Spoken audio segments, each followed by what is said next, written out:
What's up, everybody? It is Sam Jesse.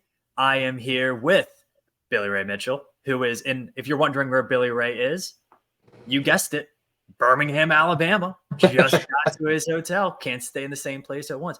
We are joined in episode 3 of Behind Enemy Lines with Todderick Hunt. Todderick Hunt is a writer for NJ.com covering New Jersey football, Big Ten, recruiting, New Jersey high school. You really just seem to be a football guy, Todderick. No, absolutely. I mean, it's the greatest sport in the world. I mean, when you look at what the game has given to so many guys and what they're able to give back to the game, I just think it's an awesome sport that's opened up so many opportunities for young guys like Billy Ray, obviously, and tons of guys throughout the state and country. And even scrawny kids who weren't very good at football, so they picked up volleyball, can talk football sometimes. So that's me. There you go. So what is your connection to Rutgers University?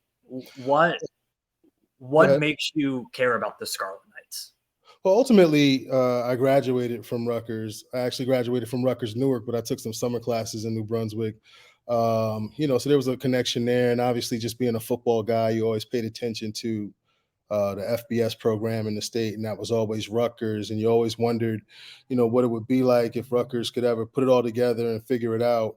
And they've had some success and come close other times, sort of been a back and forth struggle over the past couple decades. Right now, I feel like the program's trending upwards in a good place.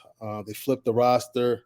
They've been a lot more of a physical football team, and they're giving them a chance. They're giving themselves a chance to win week in and week out. Yeah, so let's talk about New Jersey football. And I think, for a lot of our listeners who are from the Virginia, North Carolina area, they might not have a good idea of how elite football is in New Jersey, especially the private school scene. Billy Ray, you obviously played for a private school in New Jersey, and Todderick, you cover it. What makes it so special, and why are there so many elite players that come from Jersey every single recruiting class? Well, I think one of the things that a lot of the college coaches notate when it comes to New Jersey is the quality of the coaching in some of these places, especially in places like the Big North, where Billy Ray came from. And I find a lot of really well-coached high school football teams out here in South Jersey as well. Some located throughout North Jersey too. So that obviously helps. I just think football is sort of bred and guys that grow up around here. And I think it's sort of like an automatic link to opportunity for a lot of young men throughout the state that identify with it. Their fathers have played it, their uncles. You get a lot of guys living through their kids, and it's just a thing that you do. So there's great spirit to it. Kids are playing young, playing up against older competition, playing national football through AYF, through Pop Warner. You got programs like Brick City, the Mattawan Huskies, who I was a part of a few years back. We actually went to nationals and took that team pretty far, ended up the number 4 team in the country. I must say my son was on that team, and a bunch of other kids that ended up playing big time football as well. But it's a special place. Now I'm here on the South Side, and there's other things I appreciate, like the food we were talking a little bit beforehand about.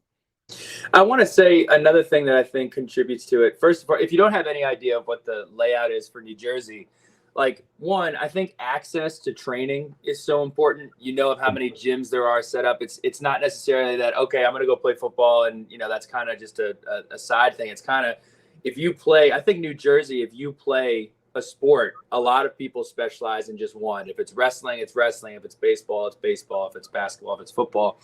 And another thing too, I think the concentration of the talent in New Jersey plays a huge role into that. Unlike Virginia, where, you go to a public school and that's kind of just how it goes. Most of the elite talent, Todderick, I'd say about 85% of the top talent in New Jersey is probably dispersed across 6 schools. And those 6 schools, 4 of them are within 15 minutes of each other. And that's kind of why you see at the end of each year, you look at the Max Preps rankings, especially in the early 2010s, you would see New Jersey teams with 1 or 2 losses finishing in the top 20 nationally, whether it be Don Bosco, Bergen Catholic, St. Joe's, Paramus Catholic, because they understand from top to bottom, they have high-end talent. And a lot of those players that either didn't go on to play college football or play college football at a lower level were so well coached and amazing, amazing football players, like a Mark Fasati or a Marquise Watson, guys that you had never heard of, but were phenomenal, phenomenal football players. I love Mark Fasati and his awareness. He's just always around the football, making plays. But I'll tell you, Billy Ray, I feel like there's been like a couple shifts. So that's certainly the way it was as far as the lay of the land at one point. I felt like you said, those 6 schools kind of concentrated, most of the top talent in the state. Then I felt like it sort of shifted to the point where Bergen Catholic and St. Peter's sort of started to separate themselves from some of the other guys and really start to clean up and get all the top prospects in the area.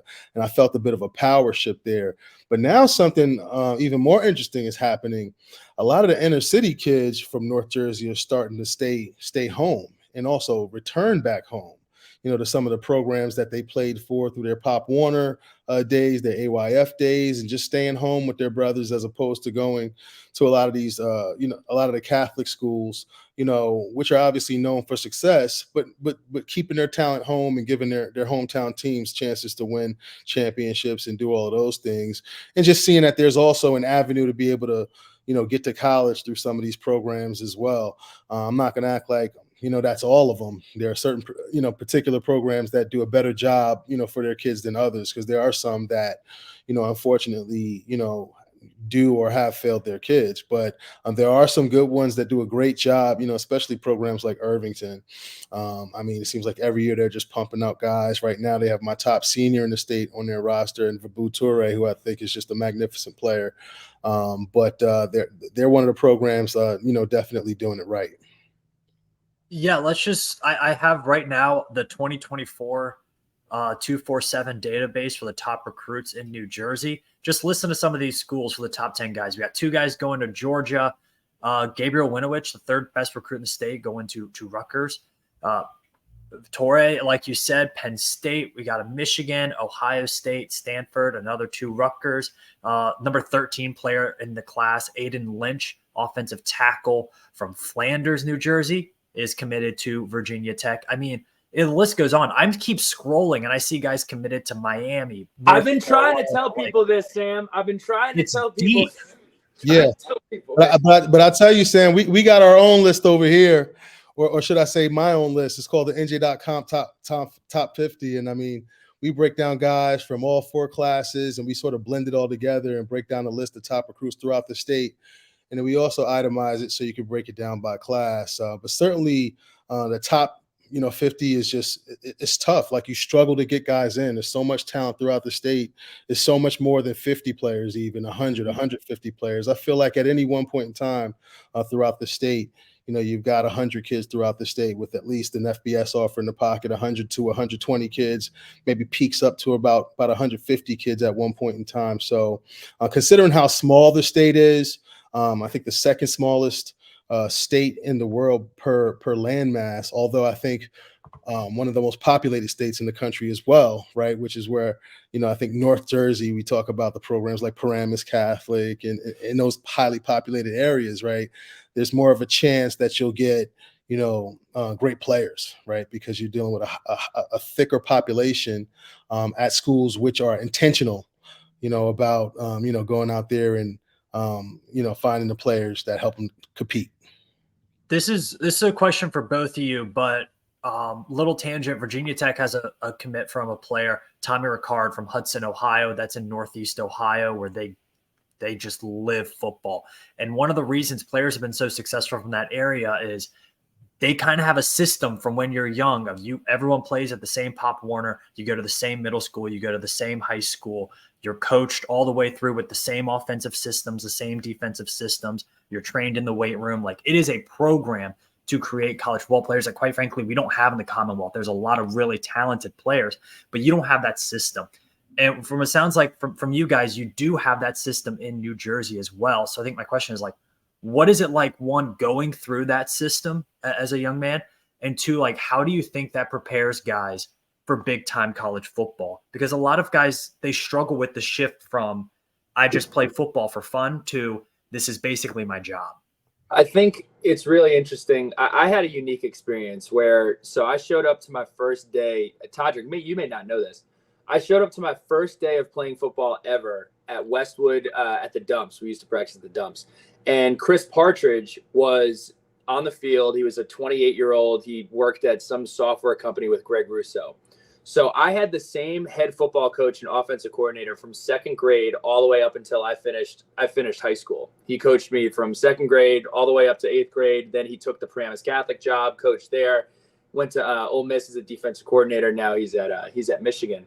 Some of the other things that kind of, fall in line with what you were saying are, like, for example, a lot of kids that went to Bergen Catholic, Don Bosco, St. Joe's, Bergen Catholic, we all went to Parisi's. Parisi's was literally a school dedicated to teaching kids how to run. Like, I know that sounds silly, but you would be, 8 years old working on, doing 40-yard get-offs. You'd be working on, in eighth grade, we started to learn how to hang clean. And at Paramus Catholic, and I'm sure it's the same way at some of these other parochial schools, we had literal, like, actual strength programs. We would be in there at 6 o'clock in the morning. They would have you on a calorie number. When we were in high school, they would have different dining plans for you when we would go eat. Now, a lot of that is credit to Chris Partridge and kind of the way that they raised that program. But when I went to college, like, a lot of people had to be taught how to properly squat or properly hang clean or properly set up to run a 40-yard dash. New Jersey, especially North Jersey, Bergen County, does an amazing job of kind of indoctrinating you into that program from when you're in fifth grade on. Oh yeah, I agree. And guys like EJ, I remember at one point in time, EJ had the guys out there really going and training real hard, and guys were, going 45 minutes, driving 45 minutes away to get out there and get that training. Parisi's, obviously, you're talking about dedicated sports training for young athletes. And I do think, Billy, that's a great point. Something that sort of separates the state from maybe some other places where guys get a head start, and then you add in the coaching and you start to understand why such a small state, produces so much top talent. It's very, Sam, it probably comes off as these are two guys who know the same people, but names like EJ Barthel, the Nunziato family, the Toll family. Greg Toll was a legendary coach at Don Bosco, and his son actually played fullback at Virginia Tech. These are names that are not just familiar with, like, me and Todderick. These are names that if you live in New Jersey, you know who they are. One more that I'll mention, he passed away a few years ago, was Joe Carini. Joe Carini had a gym over by Newark. And I mean, he worked out Sean O'Hara, Al-Qadim Muhammad, BJ Raji, all these NFL guys would go work out there. And again, like, if you were somebody in football, there's a group of about 5 to 8 people from a weightlifting perspective, a film perspective, and a speed perspective that you knew who they were and you were working with them in New Jersey. Oh yeah. No, football was and still is a very serious thing out here in the state of New Jersey. It's a little bit different now, especially when it comes to, I would say, the recruiting piece. It's a little bit slower now, especially after COVID. I feel like everybody sort of dropped down one level, so great for the schools, especially those like FCS schools that are able to kind of pick up some lower level FBS type talent that sort of fell a level due to, the free year awarded by the NCAA, and now schools access to the transfer portal when you can just go get a plug and play. I mean, you give a head coach a choice, whether he wants to take a 22-year-old experienced, young man, or some 18-year-old kid who he's got to, shave 40 pounds off and then put 60 pounds back on when he doesn't know if he'll have a job next year. It's a pretty easy choice. So why hasn't Rutgers been able to capitalize on this as the only FBS program in the state of New Jersey? I mean, they've had it hopping at different points in times, especially in, Shiano, 1.0. Obviously that was a different conference. So now this is a whole different ball game, but the blueprint is there. It's all about obviously reaching the talent and making these guys believe. And then also, on the flip side, producing the tangible results, once they're there, to prove it on the back end, right? That'll keep the talent continuing to come in. I think, Rutgers has been, and Greg Schiano particularly, has been very intentional about flipping the roster over the past few years. Now this is the roster full of his guys. So it's time to suit up and go, and ball out. And I think I'm really excited about this VT game because I just think it's such a great test, for Rutgers and where they're at, and especially, the young quarterback Gavin Wimsatt, and finding out just how much the game is slowing down for him, having that defensive line that you guys have and the way they get after the passer. And then, as stout as you guys are inside, it's a great test for that offensive line, that running game, and particularly Gavin, and his decision making and just seeing how much the game is slowing down for him. Todderick, real quick question, because I think that there's a little bit of a parallel to what Virginia Tech fans may have been upset about the last few years and what Rutgers struggled with pre-Schiano. I think that Rutgers made a big mistake after the Schiano era where they made a decision. Tell me if I'm wrong. You know more about this than me. I'm just speaking from Paramus Catholic's perspective. It seemed that if Rutgers had two different athletes, right, and they were extremely comparable and they had to decide who they either wanted to pursue or who they wanted to offer, before Schiano got there, they would prefer to go to Florida and try to recruit that athlete versus staying right home in New Jersey. I look at, my team from, 2014 and the 2015 time, they were very stingy with who got offers from Paramus Catholic. I know Jawan Bushell-Beatty got one late when he was clearly going to be somebody that was going to be a player that played at the next level. Najee Clayton was another one they were on early, and obviously Jabril Peppers was for every program in the country. But I felt like pre-Schiano, Schiano has brought back really emphasizing the Garden State, and Pry has done the same thing in Virginia. Yeah, I feel like all of the guys that kind of get in this seat, sort of have that game plan, or at least initially to kind of keep, kids home. I mean, you obviously want to start exactly where you are in your radius and grabbing the top talent, because that's for anybody, that's going to be your start point. That's going to make the most sense. That's going to be potentially your lowest hanging fruit, right? Because you have the greatest access to these guys. They should be able to get to campus most easily. So, and Rutgers being the only FBS program in the state, that's certainly all advantage and things that Rutgers has, certainly looked to take advantage of. But ultimately, being able to pull together those classes, where they get 3 to 4 stars, that's happened 2-3 times and has potential to happen again. But it's just tough when you're playing in a league like the Big Ten East, where you're playing against teams that have, 10 to 18 4-stars, that they're pulling in every single year, So certainly, to compete physically, right, it's a challenge, right? And you're recruiting guys, right, Big Ten type guys, right, that have all the physical attributes that you feel like down the line you can develop and they can be a guy, as opposed to that guy that you can just pluck out of high school and sort of plug and play. That's just sort of the difference, as far as the developmental curve when it comes to the two programs that have to compete evenly on the field. So it's taking some time. It'll be interesting to see exactly where Rutgers is at right now, again, with, Schiano's guys completely, and a great opportunity starting off the season 2-0.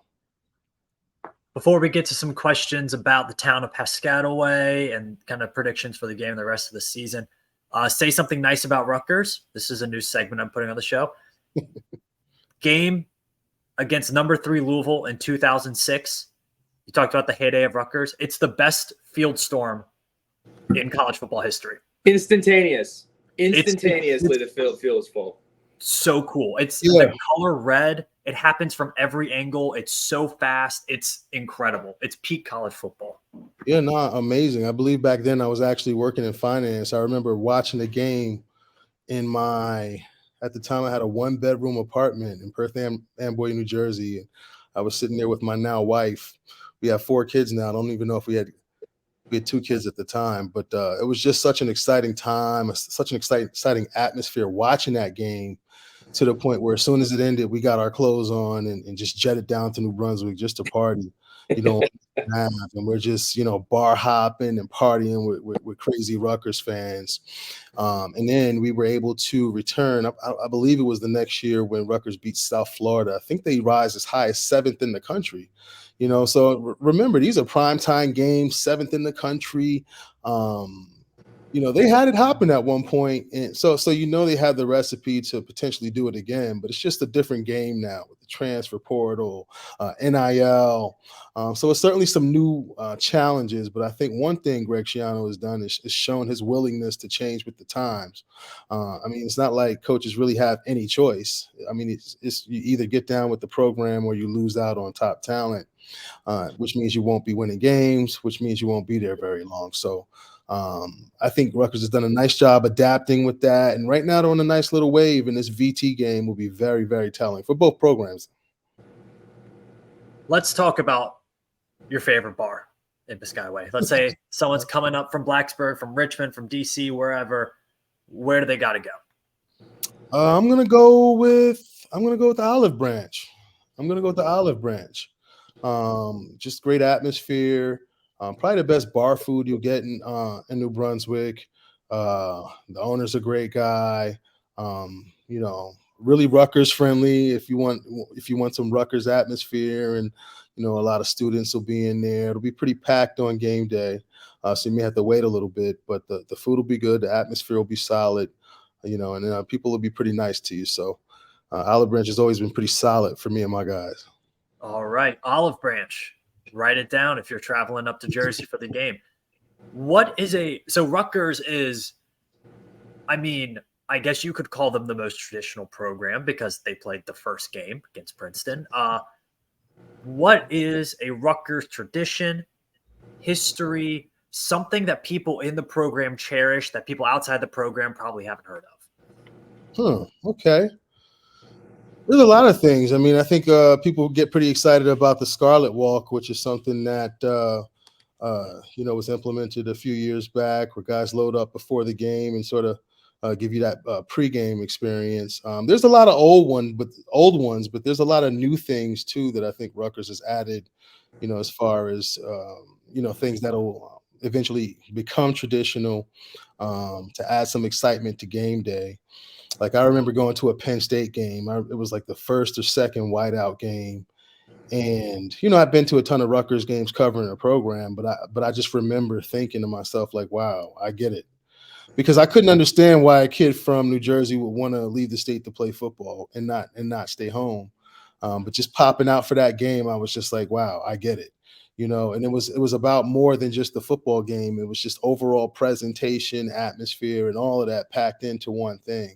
And I think Rutgers has gotten a lot better at that piece of it as well. The game day atmosphere is great.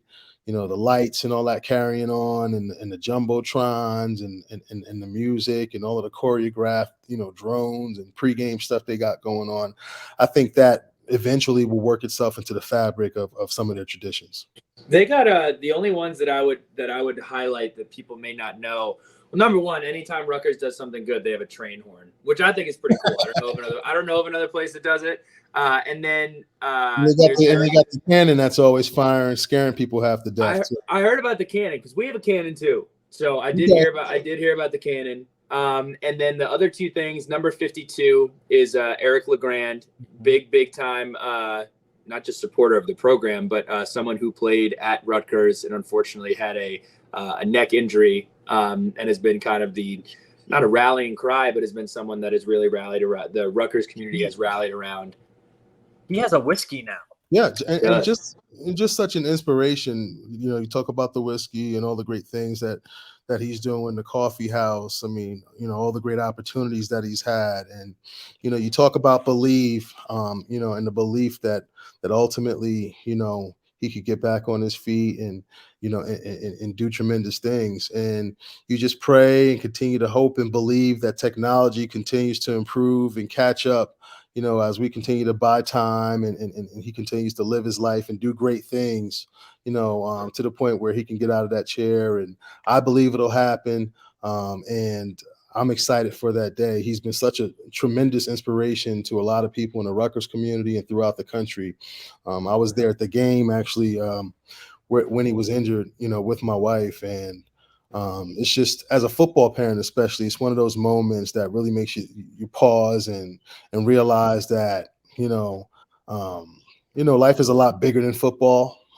But when you watch the way Coach Schiano rallied around Eric and his family, the team did, and the community did. It also showed you, why football is also important to so many people. And one last thing, I'm glad you highlighted that. The other thing that people may not get is the chop, which is something that was instilled by Coach Giano, never really left, and now it's back. So can you just kind of tell people, if you see FTC, if you see people doing, you're going to be like, oh, that's Florida State's thing. It's actually not. It's Right. also a Rutgers thing. Yeah, and a few people for some reason have tried to steal that. I know Mel Tucker, the former Michigan State head coach, tried to somehow adopt that and claim it, which was interesting, and I know angered a lot of Rutgers fans. But unfortunately, it's just popular, and it's cool enough where a lot of people have tried to take credit for it. But it's definitely a Rutgers thing, a Greg Schiano thing. That they've leaned on, and a philosophy that they've been able to sort of build the program around. Let's talk about the game a little bit here. Again, it's one of those kind of weird games where it's ACC versus Big Ten. There should be a lot of energy from it, but obviously last weekend did not go very well for the Hokies for a few different reasons. And then Rutgers they played Northwestern and they played Temple, not two great opponents, but to be 2-0, for their defense to look as good as it has, they definitely have a lot of momentum playing this game at home, especially. We talked about how it's a barometer for Rutgers. It's also a barometer for the Hokies. Do you think Rutgers, one, playing at home, how much of an advantage is that? And two, do you think there's a little bit added pressure going kind of that next step up in competition and knowing, okay, this is like a big game for our program. This is a measuring stick game, whereas Virginia Tech played Purdue last week, so they've kind of had that. They've played that competition this year. Yeah, I mean, I think as a player, like, you're just itching and ready to go. Like, you just want to you're excited to face the top competition and to really get that litmus test and find out where you are as a football program. You beat up on a couple guys, had a tough, start against Temple. I thought a slow start, at least offensively, really found themselves in the fourth quarter. And I think maybe stumbled upon something they can lean on in the run game, just getting body on body, being a physical team. And that's another trademark of this team that you don't always see with Rutgers football teams. This is a physical group. I know Rutgers was really intentional about that when recruiting these guys. And you're starting to see Rutgers, play bully in some of these football games. Obviously, you're talking Northwestern, you're talking Temple. Northwestern came back, looked a little bit better, in week 2. So, you don't really know exactly where anybody's at this point in the year, but certainly exciting time for Rutgers fans looking at what Rutgers has done so far, what that defensive line looks like. And then you watch, Gavin Wimsatt and the time of possession, which is also, keeping the defense, healthy and ready to go. Yeah, I think it definitely will be about which team can kind of control the pace of the game, can keep the ball a little bit, can keep drives going, because it looks like the Hokies will be with Kyron Drones, backup quarterback, definitely an athletic freak. Don't know how good he is at throwing the ball. We will see on Saturday, but yeah, I think it's going to come down to which team can control the line of scrimmage, because both teams are going to want to run the football and both teams kind of lean on their defenses as well. Yeah, I mean, in turnovers, right? Explosive turnovers. I mean, that's been key for Gavin Wimsatt. 0 interceptions after 2 games. The higher completion percentage. So staying away from those bad plays, that cause sudden change. That Virginia Tech defense is the type of defense that can put some points on the board if you make big enough mistakes. So, certainly being intentional, slowing things down, and making sure you're seeing where you're throwing the football, I think will be key for Rutgers. What do you feel about the rest of the season for Rutgers? Has your outlook changed at all after the first 2 weeks of the season?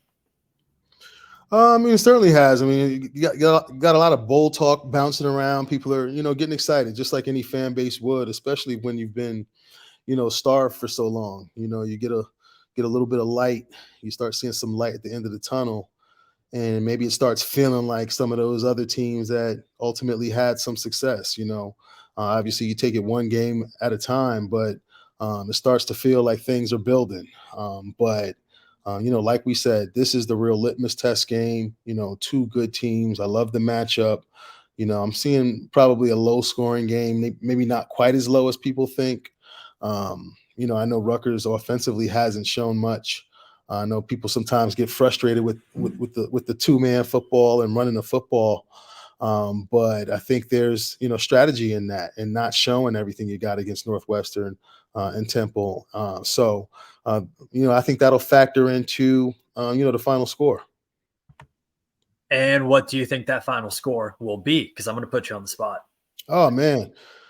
Yeah, I've been kind of going back and forth with it. I was thinking, I just think when it comes down to, you got two, good defensive football teams. That Virginia Tech defense is very impressive. They get to the quarterback. They're stout inside. Rutgers, strong defensive line, good linebackers, and good DBs. Two good defenses, stout defenses. I look at the offenses. It's tough. I know VT is dealing with a lot of injuries, to their playmakers, which I think gives Rutgers maybe a little bit of an easier time scoring points, right? And I think they can maybe put together, enough drives, and I think maybe they beat VT over the top for one. I want to say 17-13 Rutgers, but I'm thinking maybe something like 23-17 Rutgers. It could go either way. Good defensive battle where we maybe get a couple fireworks plays that makes the score a little bit more pretty. But I'm looking forward to see how both teams, come out, the way VT responds, the way Rutgers plays offensively, whether they're able to protect their defense, by keeping the football how they have been throughout the first 2 weeks of the season. Sam, I didn't get a chance to mention this on the preview that we recorded last night. It really worries me, our lack of ability to run the football at home. And if you can't run the football on the road, you put yourself in a really, really tough box. This many yards, Billy Ray. This many yards. Yeah. Love it. So, yeah, we averaged it's half a yard per attempt. So running the football at this time of the year when you don't have, everything clicking, Billy Ray, it's just a nightmare.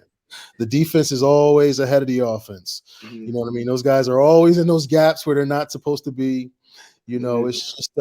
It's just a timing thing, I think in an offense defense thing. And I think Rutgers was experiencing a lot of that as well.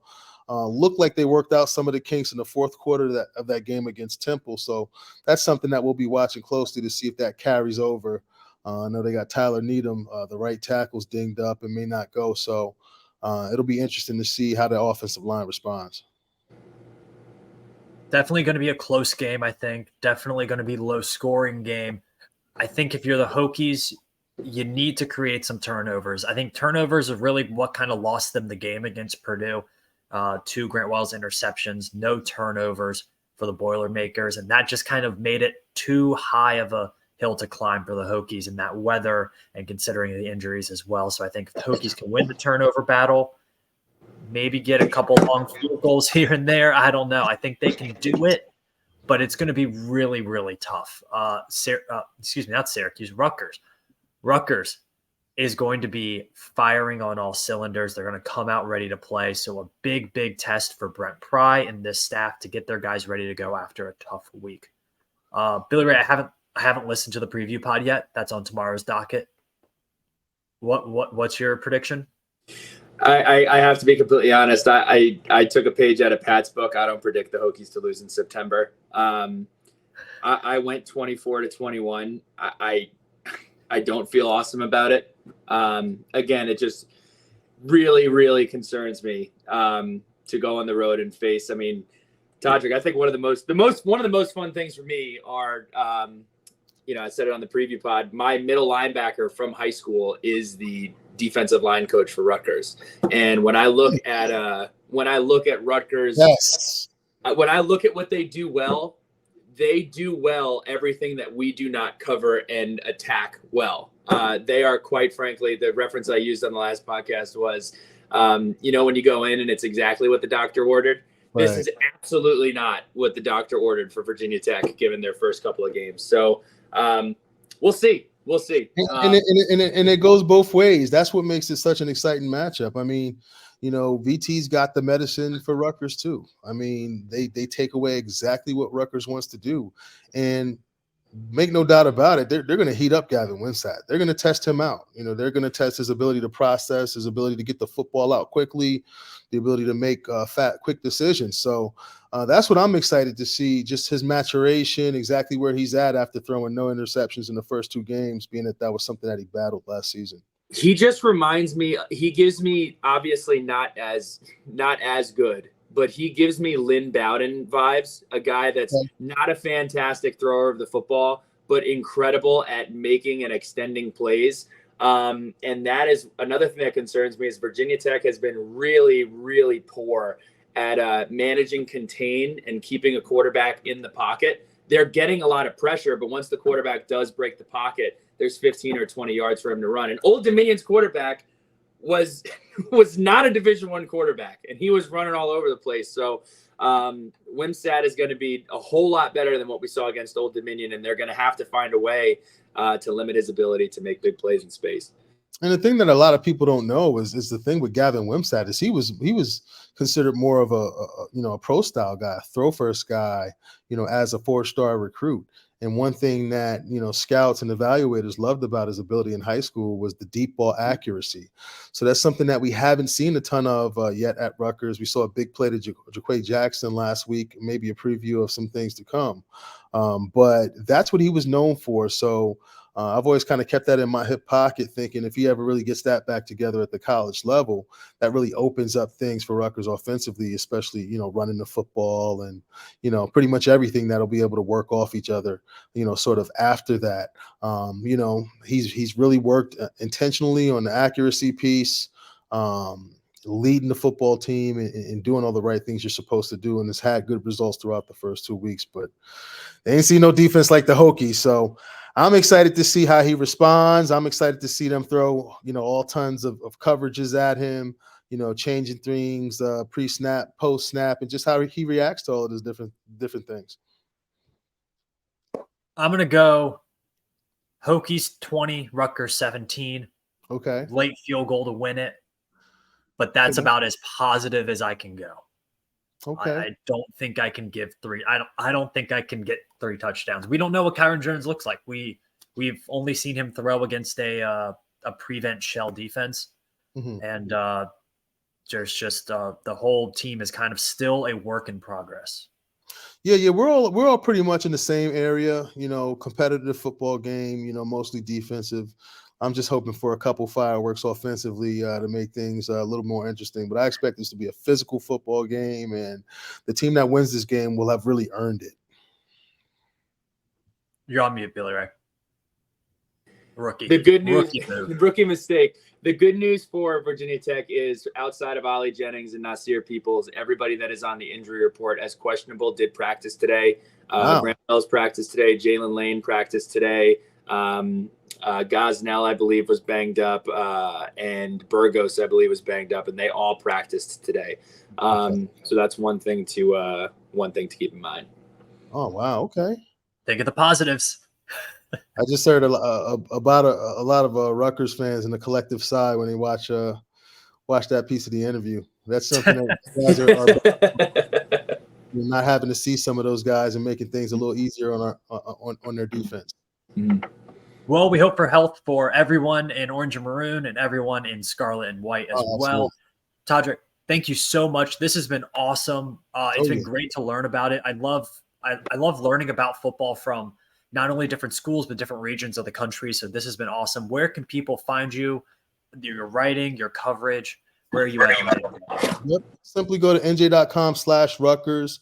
Check out the nj.com top 50. I know I fumbled the name of my own top recruiting list, but a lot of great information in there for you guys. And I just recently did a story on Rutgers quarterback commit, class of 2024 guy, AJ Surace, Rutgers quarterback of the future, and also a son of a football head coach, Bob Surace, over at Princeton. So all kind of cool connections there throughout Shiano's coaching tree to the family. And there are a lot of people in Piscataway excited about that tremendous young man. So check it all out at nj.com/Rutgers.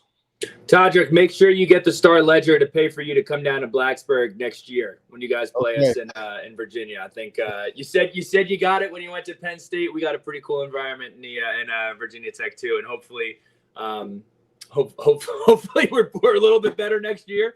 And Okay. but I can promise you, I don't know how good we'll be, but I know the environment will be awesome. So I hope we're moving in the right direction. Anytime with you, Billy Ray, brother. Thank you, man. All right, guys.